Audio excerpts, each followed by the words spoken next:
யாரு சிலிண்டர் கொடுங்கன்னு எந்த பெண்களும் போய் கேட்கல. ஒரு தேர்தல்ல வெற்றி பெறணும், ஓட்டு வாங்கணுன்றதுக்காக வாக்குறுதிகளை அள்ளி வீசுறாங்க. இவர் மட்டும் கிடையாது, பொதுவான கருத்து நான் சொல்றேன். ஆனா ஒரு வாக்குறுதியை கொடுத்தா அந்த வாக்குறுதியை கண்டிப்பா நிறைவேற்றணும். சும்மா பொய்யாக ஒரு வாக்குறுதியை கொடுத்துட்டா நிச்சயம் மக்கள் வாட்ச் பண்ணுவாங்க. இதுக்கான பதில் அடுத்த தேர்தல்ல கட்டாயம் மக்கள் நிரூபிப்பாங்க. அதனால கொடுத்த வாக்கை நிறைவேற்றும். இப்ப நாங்க ஏன் இப்ப கேப்டன் இல்லதான் இதெல்லாம் நாங்க பண்ணணும்னு இல்லையே, ஏன் தொடர்ந்து பண்றோம்?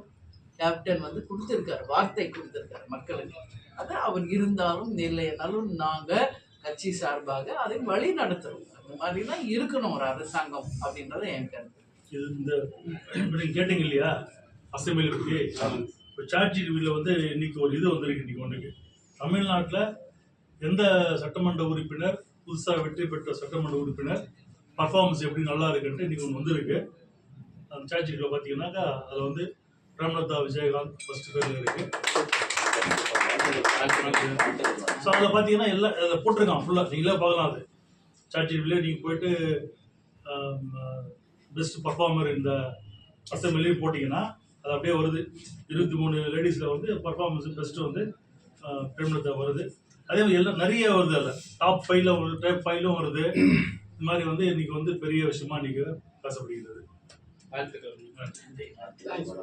இன்னைக்கு கேப்டன் பிறந்த நாள், அதுவும் விருதாச்சலத்தில் எம்எல்ஏ ஆபீஸ்ல இருந்து நான் சொல்ல வேண்டிய முதல் வார்த்தை, விருதாச்சலத்தை மாவட்டமாக அறிவிக்க வேண்டும் என்பதுதான் என்னுடைய முதல் கோரிக்கை. அதற்காக உறுதியாக நான் முதலமைச்சர்கிட்டையும் சட்டசபையிலும் பேரவை தலைவரிடமும் அமைச்சர் பெருமக்களிடம் நான் தொடர்ந்து வலியுறுத்திக்கிட்டு இருக்கேன்.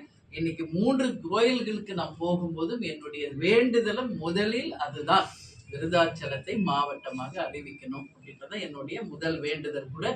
ஏன்னா வாக்களித்த மக்களுக்கு நிச்சயம் அதை நிறைவேற்றணும் என்பதுதான் கேப்டன் ஆசைப்பட்டாரு. அதுதான் நானும் நினைக்கிறேன். மக்கள் விருப்பமும் அதுவாக தான் இருக்கு. எனவே அது நிச்சயம் நடக்கணும் என்பதுதான் இந்த நேரத்தில் நான் உங்களுக்கு சொல்றேன். முதல்வர் அறிவித்த கார் நிறைய பேர் நான் நிறைய அதை பத்தி சொல்லிட்டோம். நானே சட்டசபையில பேசியிருக்கேன். வெளியே நான் தான் அதை பத்தி ஃபர்ஸ்ட் பேசினேன். நிறைய எல்லாத்தையும் இல்ல நிறைய எல்லாத்தையும் கார் இருக்குங்க. இருக்கிறவங்களுக்கு அது தேவையில்லைன்றது என் கருத்து கூட. உண்மையிலே இல்லாத எம்எல்ஏஸ்க்கு கொடுக்கணும், அதுல தப்பு கிடையாது. அதனால இன்னைக்கு நிறைய பேர் வேணாம்னு திருப்பி கொடுத்துருக்காங்க. நான் 2 நாளா இங்க நேத்தே வந்துட்டேன் விருதாச்சலத்துக்கு, திருமண நிகழ்ச்சிகள்லாம். அதனால நான் நாளைக்கு மிலாது நபி சட்டசபை இல்லை, வியாழன் வெள்ளி நான் போவேன். அப்போ கண்டிப்பாக என்னுடைய நிலைப்பாடு என்ன என்பதை நீங்கள் அன்னைக்கு பாருங்க சட்டசபையில். கார் வேணுன்றனா வேணான்றனா என்பதை நான் சட்டசபையில் செய்வேன், சொல்றேன். அதே மாதிரி நெய்வேலி லிக்னைட் கார்பரேஷன் இருக்கா, அதுல இன்னைக்கு விருதாச்சலம் சுற்றி இருக்கின்ற நம்மளுடைய கிராமங்கள் அதுல பெரிதாக பாதிக்கப்பட்டிருக்கு. அதுல மெயினா நிலத்தடி நீர் பாதிச்சதுனால கிட்னி ஃபெயிலியர்ஸ் வருது, தண்ணி இல்லை, அதே மாதிரி ரோடு வசதி இல்லை, தெருவிளக்குகள் இல்லை, மருத்துவ வசதி கிடையாது. இது மாதிரி நிறைய பிரச்சனை இருக்கு. நான் 2006 இருந்து நான் போய் பாக்குறேன் தலைவர்கிட்ட. இப்ப கூட யாரோ கேட்டாங்க, எப்படி எல்லா வில்லேஜ் பேரும் நீங்க இவ்வளவு கிளியரா சொல்றீங்க, இங்கேயே நாங்கெல்லாம் 50 வருஷமா வாழ்ற எங்களுக்கே அந்த பேரெல்லாம் தெரியலன்னா. அதுதான் நான் சொல்றேன், தலைவர் கூட அவரோட நிழலாகவே நான் வாழ்ந்திருக்கேன் 2006 இருந்து. ஸோ எனக்கு விருதாச்சலம் என்பது இன்னைக்கு இல்லை, 20 வருஷமா எனக்கு எல்லா கிராமங்களும் தெரியும். அப்படி நான் நெய்வேலி சுற்றி போகும்போது அங்க எப்படி மக்கள் பாதிக்கிறாங்கன்றத பல முறை அந்த நெய்வேலி சேர்மனை நான் பார்த்து மனு கொடுத்துருக்கேன், அதை பத்தி பேசியிருக்கேன். ஆனாலும் இன்னும் அந்த பணிகள் சிறப்பா நடக்கல. அதை நாங்க இன்னைக்கு சுதீஷ் எம்பியா இருக்கிறதுனால இது சென்ட்ரல் கவர்மெண்டோட ஸ்கீம் என்எல்சி.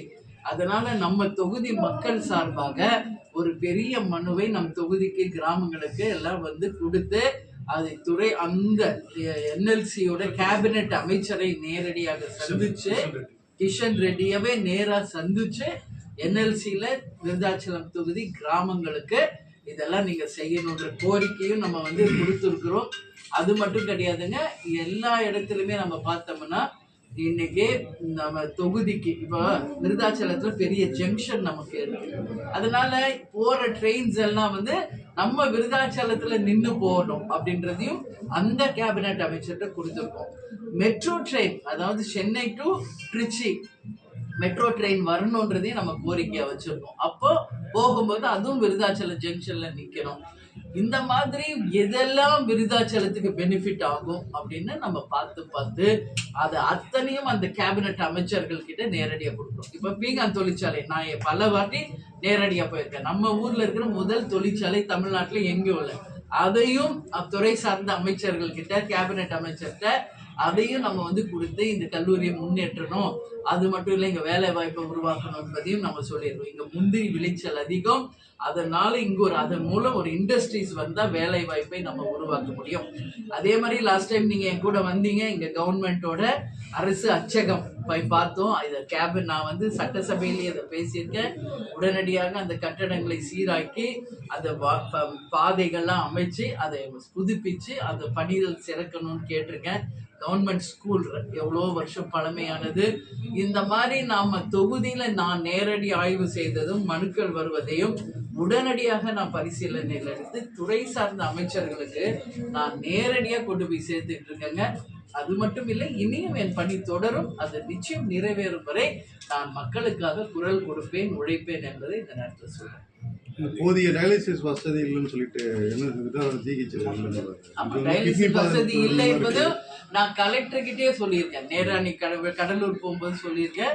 அத துறை சார்ந்த அமைச்சர் அன்னைக்கு சட்டசபையில நான் பேசுறப்போ அதை சொல்லியிருக்கேன். நான் பேசுறதோட விட மாட்டேன். எல்லாம் நம்ம தொகுதியில என்னென்ன எனக்கு மனுக்கள் வருதோ நேரடியாக அன்னைக்கு சபை முடிஞ்சோன்னு அந்தந்த அமைச்சருக்கு நான் நேரடியாக அந்த மனுக்களையும் சேர்த்துக்கிட்டு இருக்கேன். முதலமைச்சர் பார்வைக்கும் அது போகிறது, பேரவை தலைவருக்கும் ஒண்ணு கொடுத்துட்டு இருக்கோம். இது மட்டும் கிடையாதுங்க, டெல்லியில நம்மளுக்கு எதெல்லாம் முடியுமோ அது சுதீஷ் மூலமாக டெல்லியிலையும் நம்ம கேட்டுக்கிட்டோம். ஸோ எல்லா பக்கமும் நம்ம முயற்சிகள் எடுத்துக்கிட்டு இருக்கோம். ஹரினா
அம்மா இப்படி வாங்க. தட்டை அடியில கை வச்சு பிடிங்கம்மா.